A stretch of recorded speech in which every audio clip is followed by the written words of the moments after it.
அனைவருக்கும் வணக்கம். Gold medalist Hindi guide வழங்கும் கற்க கசடர நிகழ்ச்சிக்கு தங்களை வரவேற்பதில் பெருமகிழ்ச்சி அடைகின்றேன். सबको नमस्कार. गोल्ड मेडलिस्ट हिंदी गाइड प्रस्तुति कर्क कसडर कार्यक्रम पर आप सबका हार्दिक स्वागत है. आज का कार्यक्रम और शीर्षक है साहित्य लहरी. इसके अंतर्गत आज कविवर सूर्यकांत त्रिपाठी निराला की कुछ कृतियों के बारे में हम विचार विनिमय करने वाले हैं. இன்றைய தலைப்பு சாகித்ய லஹரி என்னும் தலைப்பிலே கவிஞர் சூரியகாந்த் திரிபாட்டி நிராலா அவருடைய சில படைப்புகளை பற்றி நாம் இன்றைக்கு ஆராய இருக்கிறோம். தங்களுடைய அன்புடன் ஆசையுடன் எனது பணியை தொடர்கின்றேன். நன்றியுடன் வணக்கம். सूर्यकांत त्रिपाठी निराला ये मुक्त काव्य धारा के कवि माने जाते हैं. मुक्त काव्य धारा को हिंदी साहित्य में लाने का श्रेय श्री सूर्यकांत त्रिपाठी निराला को है. उनके व्यक्तित्व और कृतित्व इसके बारे में आज हम विचार विमर्श करने वाले हैं. खासकर ये जो कार्यक्रम है राष्ट्रभाषा प्रवीण उत्तरा पढ़ने वाले छात्रों के लिए लाभदायक होगा. राष्ट्रभाषा विशारद प्रवीण उत्तरा படிக்கின்ற மாணவர்களுக்கு இது மிகவும் பயனுள்ளதாக இருக்கும் என்று நான் கருதுகிறேன். அதே நேரத்தில் பிரவீன் பூர்வா படிக்கின்ற மாணவர்களுக்கும் இது பயனுள்ளதாக இருக்கும். என்றால் இலக்கியம் கவிதை பற்றியது.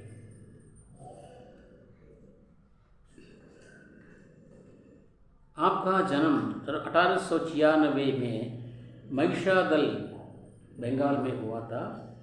आपकी प्रतिभा अनुपम है. आपने एंट्रेंस तक शिक्षा पाई. बचपन में माँ मर चुकी थी. भावना के क्षेत्र में रविन्द्रनाथ ठाकुर और विचार के क्षेत्र में स्वामी विवेकानंद आपके प्रेरक हैं.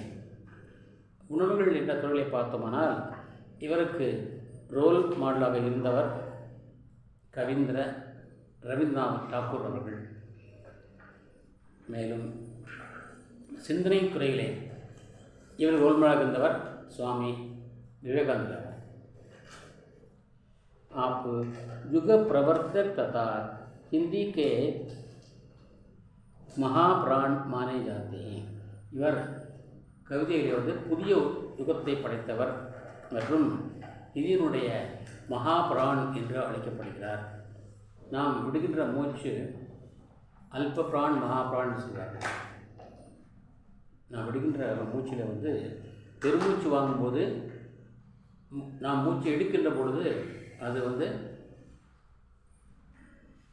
பிராணவாயுவாக உள்ளே போகிறது. வெளியே விடுகின்ற பொழுது அது கரிமல வாயுவாக வெளியேறுகிறது. நாம் எடுக்கின்ற காற்று தூய காற்று, வெளியே விடுகின்ற காற்று தூய்மையற்ற காற்று.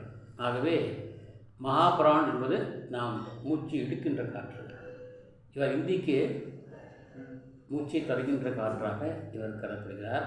இந்திக்கு மகாபிரான் மானே ஜாते हैं. அல்ப பிரான் மகாபிரான் என்பார்கள். நாம் விடுவிடும் மூச்சு அல்ப பிரான் என்பார்கள். இடா பிங்களா சுஷும்னா என்பார் கபீர்தாசர். கபீர்தாசர் இடா பிங்களா என்பார்.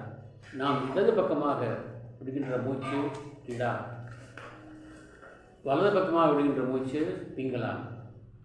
இரண்டையும் தாங்குகின்ற நடுநிலை கிளையா அது சுஷும்னா நாடி என்றார்கள்.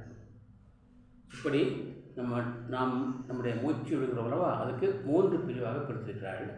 அதுபோல் இந்திக்கு இவர் மகாபிரான் என்று கருதப்படுகிறார். வெளியே விடுகிற போது அல்ப பிரான், எடுக்கின்ற பொழுது மகாபிரான்.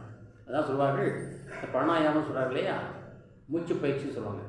அதில் நம்ம எடுக்கின்ற மூச்சு நீண்ட லாங் எடுக்கணும். விடுகின்ற போது மெதுவாக விடணும். என்னது அசுத்த காற்று மெதுவாக விடலாம். ஆனால் விடுக்கும்போது வேகமாக இருக்கணும். அதான் மூச்சு பயிற்சி சொல்லுவாங்க, பிராணாயாமம் சொல்லுவாங்க. हिंदी के महाप्राण माने जाते हैं। आपकी प्रतिभा अनुपम है।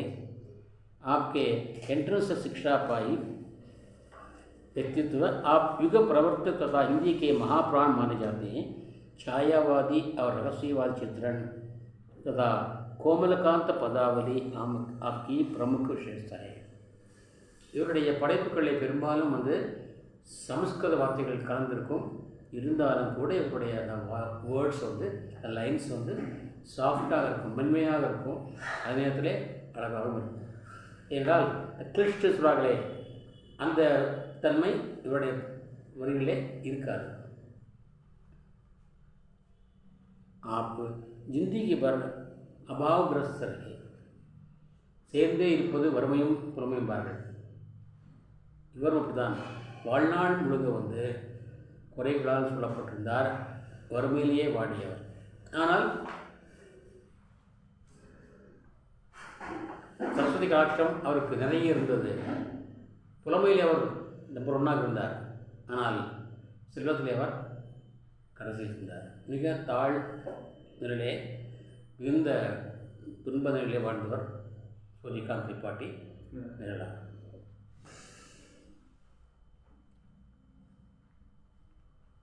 उनके कृतित्व हैं अनामिका, परिमल, तुलसीदास, अपरा, गीतिका, गीतिका, नए पत्ते, चमेली, अलका, अप्सरा, प्रभावती, सखी, नीली, स्कूल की,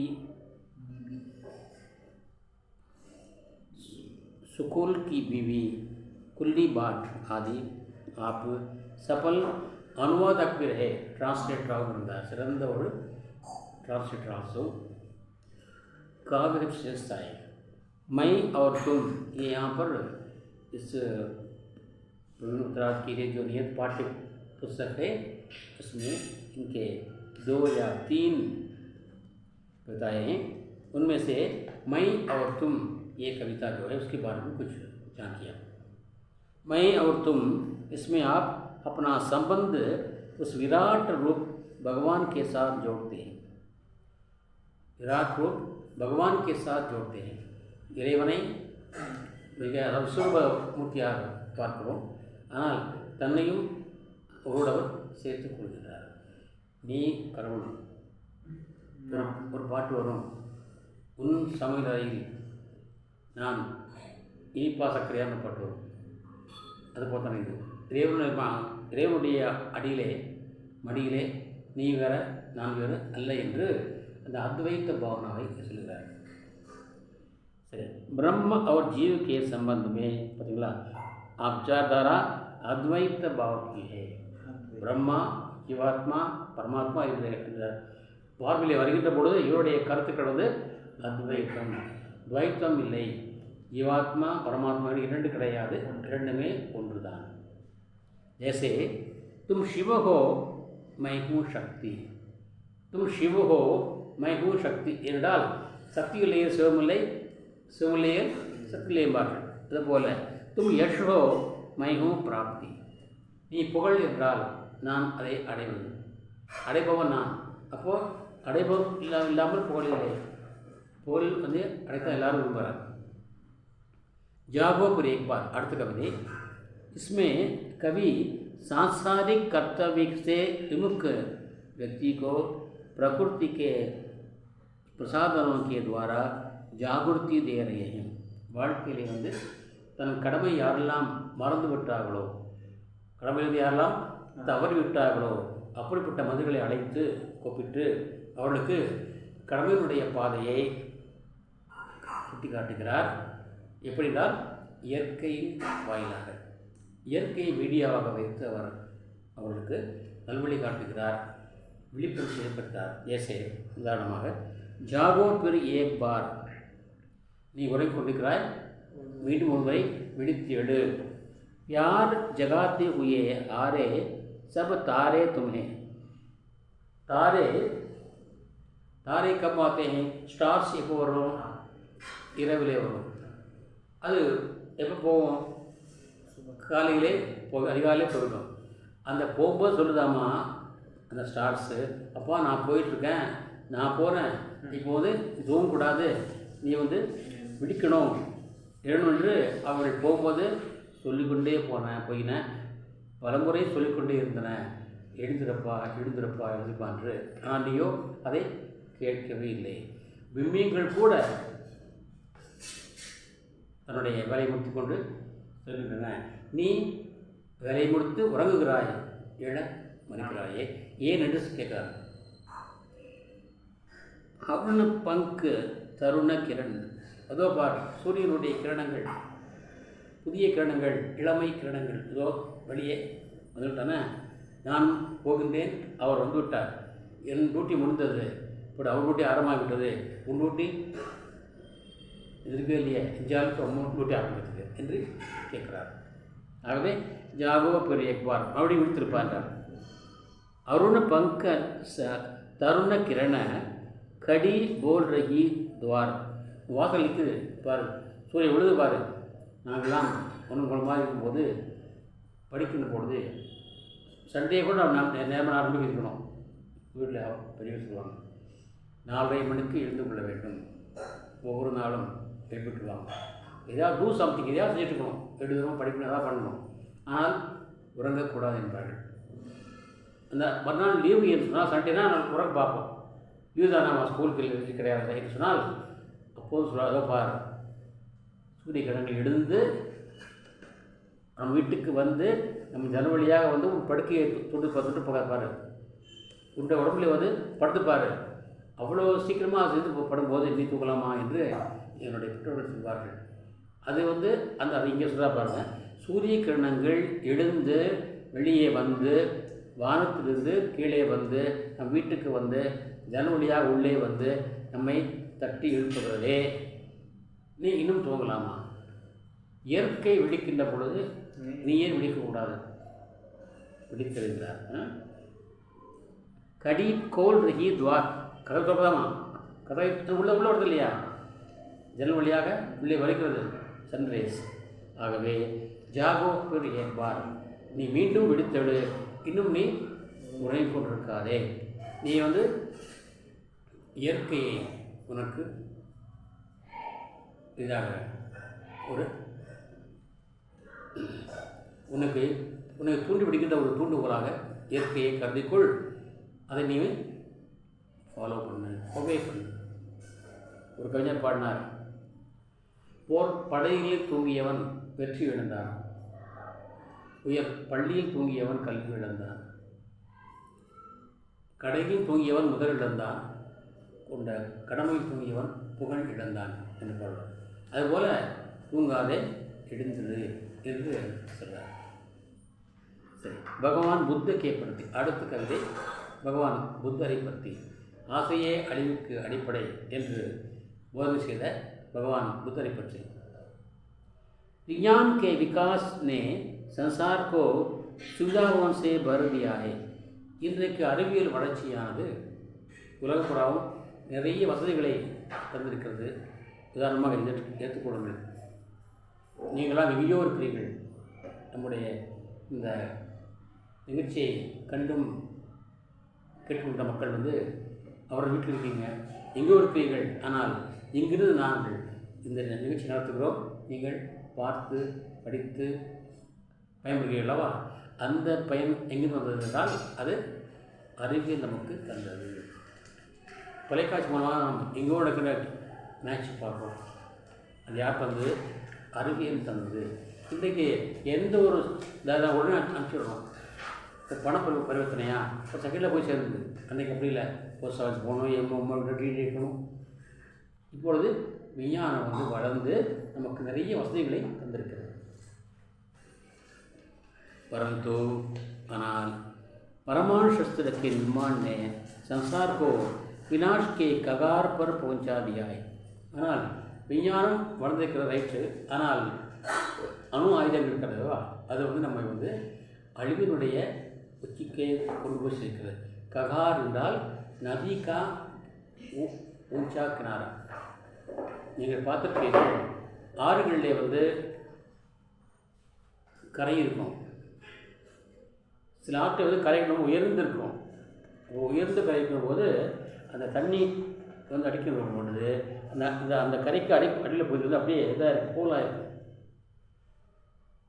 அந்த கரையினுடைய மேடான போயிருக்கலவா, அது அப்படியே தண்ணி வந்து அடிச்சுனாக்கா அந்த மண்ணெல்லாம் வந்து அப்படியே கரைஞ்சி போய் மேலே இதுமா தெரியும். ஆனால் பலமாக ஒரு அறை வந்தாக்கா அங்கே கொண்டு சரிஞ்சிடும், படிக்க வந்துடுவோம். நாம் என்ன விழுந்துருவோம். ஆஹா, நான் மேலேக்கு மேலே நினச்சா போக முடியாது. என்ன அடியில் வந்து ஸ்ட்ராங் கிடையாது. அதுபோல் நாம் இருக்கிறோம், அந்த மேடான கரை இருக்கிறோம். எப்படி வேணும் நாம் விழலாம்.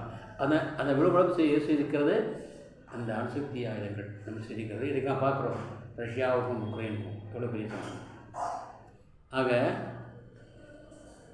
इसलिए कवि चाहते हैं भगवान बुद्ध के करुण संदेश से ही विश्व मानवता की रक्षा संभव है.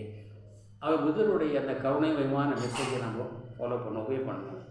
இன்றைக்கு புத்தரை வந்து தன்னுடைய கடவுளாக நாடு கூட இன்றைக்கி போட்டால் போயிருக்கோம். ஸ்ரீலங்கா அது 100% இப்போ வறுமையில் வாட்டிருக்கார். காரணம் வந்து முன்மதி.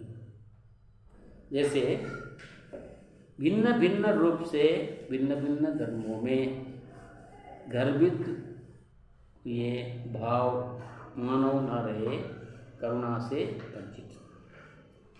பலவித வண்ணங்கள், பல மதங்கள், பல சமயங்கள் எல்லாமே இருக்கின்றன.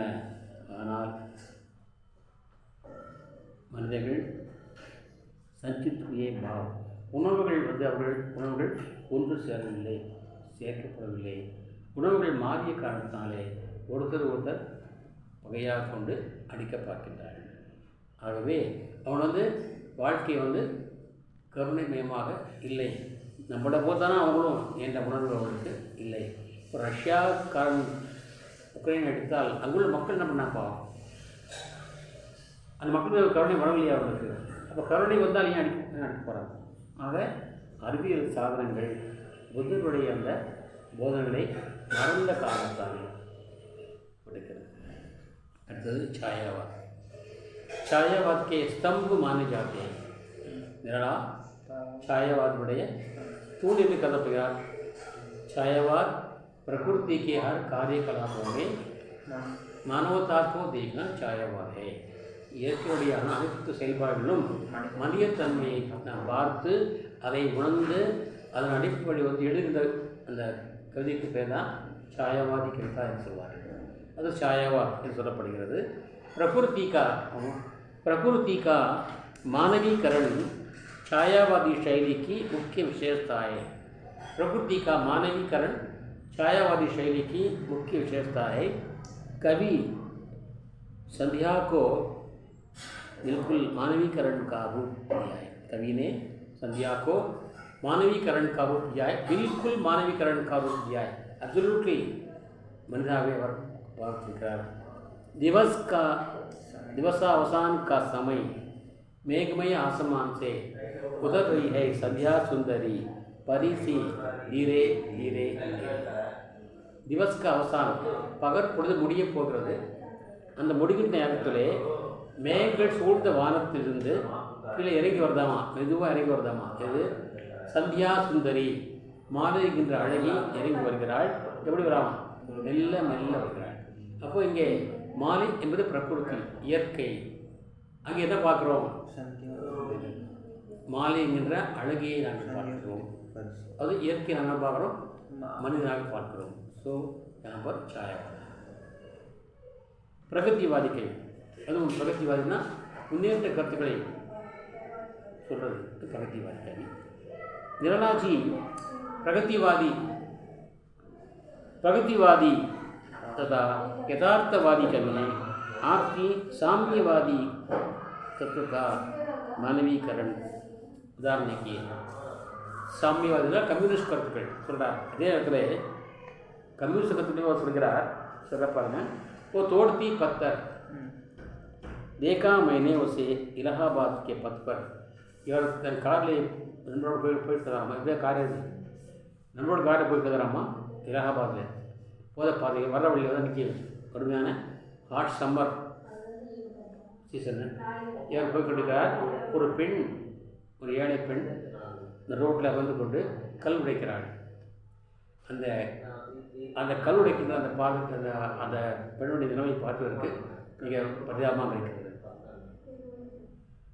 ஆள் வீசுகிறது. அவருக்கு ஓய்வெடுக்க ஒன்றுமில்லை, தண்ணீரும் இல்லை, நிழலும் இல்லை. ஆனால் வெயிலே அவள் அந்த கல் உடைக்கிறாள். எதிரிலே பார்த்தால் ஒரு பெரிய பங்களா, சுற்றிலும் மரம் இருக்கின்றன. அந்த அந்த மரத்தின் காரணமாக அந்த பங்களாவே தெரியல, அந்தளவுக்கு உயர்ந்த மரங்கள். அங்கே ஃபுல்லாக வந்து அங்கே நிழல் இருக்கிறது, குளிர்ந்த காற்று இருக்கிறது. ஆனால் அதை அனுபவிக்க இங்கே ஆட்கள் இல்லை. இங்கே இந்த பெண்ணுக்கு வந்து காற்று தேவை, நிழல் தேவை, ஆனால் அவளுக்கு அது இல்லை. இதுதான் சமுதாயத்தினுடைய எக்கனாமிக்கல் கண்டிஷன் என்று சொல்கிறார். இதை எப்படி மாற்றுவது? அங்கே அனுபவிக்க ஆள் இல்லை, எல்லாம் இருக்கிறது. இங்கே அனுபவிக்க ஆள் இருக்கிறது, எதுவுமே இல்லை. இந்த நிலை ஏன், அதுக்கு யார் காரணம் என்று அவர் சிந்திக்கிறார். அவர் சிந்தித்து இந்த கவியை அவர் முடிக்கிறார். அது करुण गीत सरोज स्मृति अपने पुत्री के निधन पर यल्ला जी के शोक संतप्त कवि हृदय का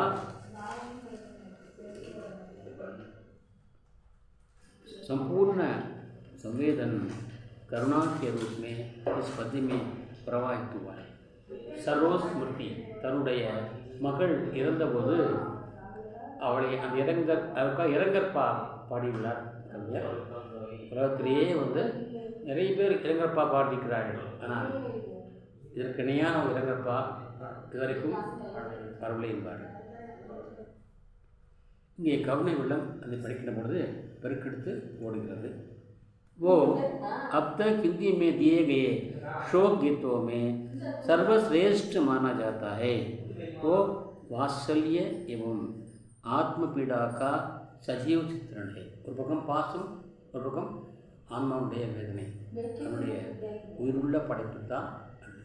ஜெய்சே मुझ भाग्यहीन की तू संबल, நான் ஒரு அதிர்ஷ்டக்கட்டை. எனக்கு ஆண்டவன் வந்து புலமையை கொடுத்தானே தவிர வளமையை தரவில்லை, என்றால் பணத்தை தரவில்லை, செல்வம் தரவில்லை. நான் ஒரு பாக்கியம் இல்லாதவன். எனக்கு வந்து பலமாக இருந்தவன் தான் சம்பல். எனக்கு துணையாக என்னோட மனைவி அம்மாவில் எனக்கு துணையாக இருந்தாய், எனக்கு பலமாக இருந்தாய், எல்லாமாக இருந்தாய். நீ இப்பொழுது இல்லை. मुझ भाग्यहीन की तू संबल, युग वर्ष बाद जब हुई विकल. பல ஆண்டுகள் கழித்து நீ பிறந்தாய், பிறந்தாய் வளர்ந்தாய். ஆனால் நீ இங்கே பிறந்து என்ன சுகத்தை அனுபவித்தாய்? நீ காலம்புறம் வேதனைப்பட்டாய், அழுதாய், தோண்டாய். दुख ही जीवन की कथा रही. உன் வாழ்க்கையிலே துயரமே உன் வாழ்க்கை கதையாக இருந்தது. क्या कहूँ आज जो नहीं रही. ஆனால் அப்படி துயரமாக வாழ்ந்தாலும் கூட நீ எனக்கு துணையாக இருந்தாய், நீ எனக்கு இல்லையே என்கிறார். அது தொடர்கிறது. நான் அதை சுருக்கியிருக்கின்றேன். அந்தே மை தன்யே மை பிதா நிரர்த்தக்தா. அப்பா அம்மா, நீ வந்து போற்றத்துக்குரியவள், போற்றத் தகுந்தவள். நான் தந்தையாக இருந்தேன். I am meaningless father. நான் ஒரு அர்த்தமில்லாத தந்தையார். தந்தை என்ன தெரியுமா? பிள்ளைகள் எதை கேட்கிறார்களோ அதை தர வேண்டும், கொடுக்க வேண்டும். அவர்தான் அர்த்தமுள்ள தந்தை. நானும் உனக்கு அர்த்தம் இல்லாத தந்தையாக இருக்கின்றேன். मैं पिता निरर्थकता कुछ भी तेरे हित कर न सका. तेरे लिए तुम्हारे लिए मैं कुछ भी न कर सकूँ. உனக்கான வந்து எதுவுமே செய்ய நான் இயலவில்லை. ஏன்னா அவ்வளவு வறுமையிலே வாழ்ந்தேன். எனக்கு உறவுகள் யாருமே கை கொடுக்கவில்லை, நண்பர்கள் யாருமே கை கொடுக்கவில்லை. சரஸ்வதி தேவிக்கு அருள் புரிந்தாள், லட்சுமி தேவிக்கு அருள் புரியவில்லை. ஜானாத்தோ அர்த்த கமோபாய. ஆனால் தர் ரகா சதா சங்குச்சித்த காய. நான் பணத்தை சேகரிப்பதற்காக நான் வெளியே போக வேண்டியிருந்தது. ஆனால் அந்த பாதை நேர்மையுடைய பாதையாக, நேர்மையான பாதையாக இல்லை. ஆகவே நான் கைகட்டி கொண்டு வீட்டிலே உட்கார்ந்து கொண்டிருந்தேன். என்றால் பணம் சம்பாதிக்கின்ற பாதை எல்லாமே நேர்மையற்ற பாதையாக இருந்தது. எல்லோருமே தப்பான வழிகளிலே பணம் சேகரித்தார்கள். நான் அதை செய்ய முடியவில்லை. நான் அப்படி போயிருந்தால் நிறைய உனக்காக சம்பாதித்து வைத்திருக்கலாம். ஆனால் நான் அதை விரும்பவில்லை. நீதிக்கு புறம்பாக நான் நடக்க நான் இயலவில்லை. ஆகவே நான் வீட்டிலேயே அமர்ந்து கொண்டிருந்தேன், எழுதி கொண்டிருந்தேன், படுத்து கொண்டிருந்தேன். உனக்காக நான் எதையுமே செய்யலை என்று அவர் புறம்புகிறார். जाना हो तो अर्थ आगम उपाय. ஸோ அர்த்த ஆகம உபாயம், பொருளை வரவழைப்பதற்கான வழிகளை தேடி நான் போயிட்டு வேணும். அந்த வழிகள் நேர்மையான பாதையாக இல்லை. ஆகவே நான் அதை தேடி போகவில்லை. என்ன பண்ணேன்? தர் ரகா சதா சங்குத்த காய, குறுகிய மனதோடு நான் குறுகி போய், வதங்கி போய், வாடி போயிருந்தே தவிர எனக்கு அந்த தப்பான வழியிலே படம் சேர்க்கிறது எனக்கு மனம் ஒத்து போகவில்லை. அடுத்தது யமுனா, யமுனை கரையை பற்றி சொல்கிறாங்க. इसमें अतीत की बड़ी सजीव स्मृति है. இது கடந்த காலத்தை பற்றிய உயிருள்ள படைக்கப்படுகிறது. पतिक प्रियासी जगा रही है उस अतीत के गौरवगान. அந்த யமுனா அது ஓடுதமா, அந்த யமுனையை பார்க்கின்ற பொழுது அந்த யமுனுடைய பழங்காலம், கிருஷ்ணனுடைய கதை, ராமனுடைய கதை, யமுனை கதை நடந்த அந்த கடந்த கால கதையெல்லாம் இப்பொழுது நமக்கு அது நினைவுபடுத்துகிறது. அது மிகப்பெரிய கௌரவமான பாடல்கள். இந்த உதாரணம் கண்ணன் யமுனை கதை தான் பிறந்தார், இங்கே தான் வளர்ந்தார், எல்லாம் பண்ணார் இல்லையா? அது எனக்கு நினைவுபடுத்துகிறாய். நீ யார்? யமுனா. பிக்ஷுக்கு பிச்சைக்காரன், ரோட்டில் ஒரு பிச்சைக்காரன் வந்தான். அந்த பிச்சைக்காரனை பார்க்கும்போது இவர் கண் கலங்குகிறார். இவருடைய மனம் கருணையால் நிரம்புகிறது. அவனை பற்றி பாடுகிறார். என்ன பாடுறார்? கரீபி கா மூர்த்த ஆதாரே பிக்ஷு. வறுமைன்னா என்ன? கவிதை கூறுவார், வறுமை என்பது யாதென கேட்டேன், வாடிப்பார் என இறைவன் பணித்தான். வாடி பார்த்தா உனக்கு வறுமை, நீ வாடிப்போ உனக்கு வறுமைன்னு தெரியும். ஆனால் அது பொருள் உருவம், இது உருவம் இல்லை. அது உருவம்தான் இவனுங்கிறார். யார்? பிச்சைக்காரன். ஆக வறுமைக்கு உருவம் என்னக்கா எங்கேயும் தேடி போவேன்னா பிச்சைக்காரனை பாருங்கள். गरीबी का मूर्त आधार है भिक्षु. दान धर्म की विशेषताएं हमारे कई धार्मिक ग्रंथ समझाते हैं. தானங்கள் தர்மங்கள் பற்றிய சிறப்புகள்லாம் எத்தனையோ நம்முடைய மத நூல்கள், ஆச்சாரியர்கள், மகான்கள், கவியர்கள் சொல்லியிருக்கிறார்கள். ஏன்?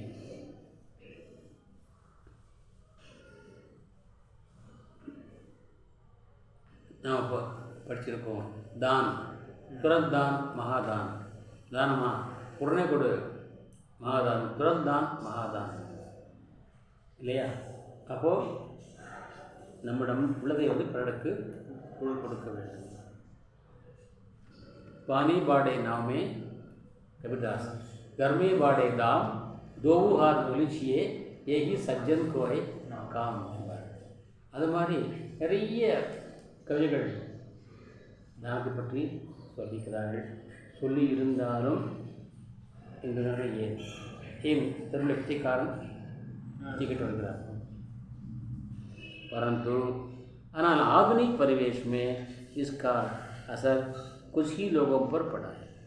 அந்த காலத்தில் ஒவ்வொரு வீட்டில் அந்த வீட்டினுடைய அம்மா மத்தியானம் சமைத்த பிறகு வெளியே வீட்டில் யாராவது பார்த்துருப்பாங்க. யாராவது இருக்கிறார்களா, பச்சைக்காரர்களோ அல்லது மகான்களோ துறவிகளோ இருந்தால் அவளை கூப்பிட்டு உட்கார வைத்து சாப்பாடு போட்டு அப்புறம் தான் சாப்பிட வருவோம். இது அந்த காலத்தில் இருந்தது. இப்போது இந்த மாடர்ன் இதெல்லாம் மறைந்து விட்டது. ஏதோ ஒரு சிலர் அதை தேவைப்படுறாங்க, பின்பற்றுகிறார்கள். மோஸ்ட்லி கிடையாது. ஆனால் प्रस्तुत पद्य में जूठी पत्तल की चीना झपटी में मानव के साथ कुत्ते को भी प्रस्तुत करते हुए कवि ने हमारे हृदय को झकझोर दिया है. இங்கே அந்த பிச்சைக்காரனை பற்றி சொல்கிறாரு. அங்கே ஒரு பரிணாமண்டபம், நிறைய பேர் சாப்பிட்டாங்க, அதை பாதி சாப்பிடாம இருக்காங்க, அதை அப்படியே விட்டுட்டாங்க. இல்லை, நான் இப்போ வந்தேன், எனக்கு சுகர் பிரச்சனை இருந்தது. அப்போ அதை சாப்பிடாமல் அப்படியே போட்டுருக்கிறார்கள். அதை எடுத்து அது உள்ளதை எச்சில் எடுத்து சாப்பிட்றதுக்கு நிறைய பேர் தயாராகிறார்கள் பிச்சைக்காரர்கள். அவரோடு சேர்ந்து நாய்களும் தயாராகிறார்கள் அதை சாப்பிட. அப்போ நாய்களை விட கேவலமாக இங்கே மனிதன் அதுதான் என்று அவர் வேதனைப்படுகிறார். அந்த கருணை காட்சி அவருக்கு சொல்கிறார். அது நம்முடைய இதயத்தை அப்படியே உலுக்குகிறது. மனிதன் நாயோடு மனிதன் போட்டி போகின்றானே என்ற நிலையை அவர் இங்கே சொல்லியிருக்கிறார். ஓ ஆத்தா என்ன முக்த காவியில் தோட்டு கலஜேக்கே கர்த்தா வச்சுக்கிறாமா. ஐயா ஐயா ஐயா அதாவது வச்சுக்கிறான். தோட்டு கலஜே கர்த்தா அவன் ஐயா ஐயா பொடுங்கையாக கட்டுறான். அவர் பச்சாத்தா மனம் வருதுதான், என்னையா பண்ணுறது, இல்லை கொடுங்கய்யா என்று பச்சாத்தா ஹுவா பத்பர் ஆத்தா ரோட்டில் வருகிறார். பீட் தோனோ நிற்கிற ஏக், அவனுடைய வயிறும் முதுகும் ரெண்டும் ஒன்றா இருக்காம, முதுகா வயிறா என்று அறிய சிரமமாக இருக்கிறது, முடியவில்லை. பீட் தோனோ மில்கர் ஹை ஏக் சல் ரஹா லக்குட்டியா டேக் டக் டக் என்று தன்னுடைய இந்த கைத்தறியை ஓடிக்கொண்டவன் சென்று கொண்டிருக்கிறான். அவனுடைய முதுகு வயிறு இரண்டுமே ஒன்றாக இருக்கிறது. முட்டி பர் தானிக்கோ, அதுக்காக போனால் ஒரு கைப்பிடி அளவுக்கு தானியம் வேறா கொடுத்தா போதும், அல்ல சாப்பாடே கொடுத்தாலும் சரி சாப்பிட்டுக்குவான். பூத் விட்டானேக்கோ, பசியை தந்து கொள்ள அவன் போகின்றான். இந்த காட்சி இங்கே வர்ணிக்கிறார். இதெல்லாம் இது அடுத்து கலாபக்ஷ ரஸ் யோஜனா. அவர் என்ன சுவையை இருக்கிறார் சொன்னால், பதீகாத்மகத்தா சிம்பாலிக் ஸ்டைல், मानवीकरण, रहस्यवादी तत्व, अद्वैत चिंतन आदि की पृष्ठभूमि में भक्ति रस का उससे निरूपण हुआ है. भक्ति राम ने लिखा करुण रस, बच्चा भिखारी करुण रस.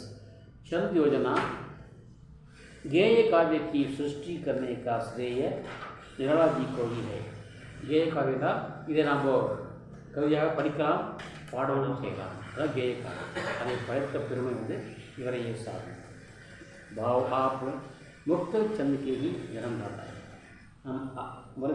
मुक्त चंद அதாவது சமயங்களுக்கு யாருக்கு கட்டுப்படாமல் அது முக்த புது கவிதை. अलंकार योजना पुनरुक्ति अनुप्रास दीप्सा उपमा प्रतीक श्लेष रूपक आदि अलंकारों का प्रयोग किया. அது குறிப்பாக இந்த வீப்சா ரொம்ப முக்கியமானது. வீப்சா रिपीट आ रहा है. भाषा और शैली, प्रतीकात्मक शैली और भाषा कड़ी बोली है. भाषा संस्कृत गर्भित भी है. मैंने कहा था நான் சொல்லி கடி போலி. இது அது சிம்பாலிக் ஸ்டைலு. அந்த நடை மிக எளிய நடை. அந்த சொற்களில் சமஸ்கிருத வார்த்தைகள் கலந்துக்கின்றன. இருந்தாலும் काव्य ओज की मात्रा अधिक है, वेगम अधिक है. निष्कर्ष इस प्रकार कविवरा जी अपने नाम के अनुरूप दाले व्यक्तित्व के धनी हैं. ஒப்பற்ற இணையற்ற ஒரு தனிப்பட்ட திறமை கொண்ட ஒரு கவிஞராகவே போற்றப்படுகிறார். அவருடைய கதைகளை நாம் படித்து இன்புறுவோம் என்று நேரம் நான் சொல்லிக்கொண்டு இன்றைய நிகழ்ச்சியை நான் இந்த தலைப்பிலே நிறைவு செய்கின்றேன்.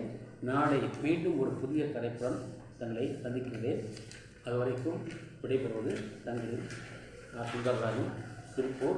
और इसके साथ आज का कार्यक्रम समाप्त होता है और कल एक नए शीर्षक के साथ आपसे मिलने वाला हूँ. तब तक के लिए विदा. धन्यवाद. जय हिंद.